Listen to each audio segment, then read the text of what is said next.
Guys, welcome to నా చిన్న ప్రపంచం. ఈరోజు పప్పర పనసకాయ లావుగా ఉంటుంది. ఇది బత్తాయి లాగా అన్నమాట. నిమ్మ జాతిలో ఇదొక పండు. అందరికీ తెలుసు అనుకోండి, నేను చెప్తున్నా. ఇది కొయ్యడానికి చాలా కష్టం అయిపోయిందండి. అంటే చెట్టుకి ఇంకా ఉండాలనుకుంటా, అది చాలా గ్యాప్ ఉంది పైన. ముందే కోసేసినట్టున్నారు. తిని చూస్తే ఎలా ఉంటుందో కొంచెం అనిపించింది. చప్పగా ఉంటుందేమో అనుకున్నాను. లేదు, కొంచెం పుల్లపుల్లగా తీయగా బాగుంది.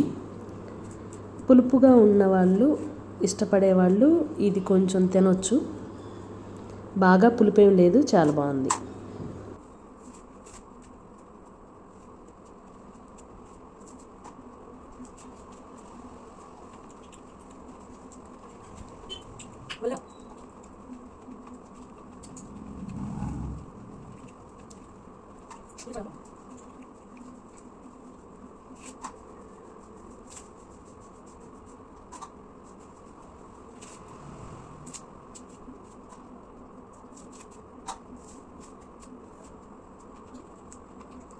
మీకు నచ్చితే please like, share, subscribe. Bye. మరొక వీడియోలో మళ్ళీ కలుసుకుందాం.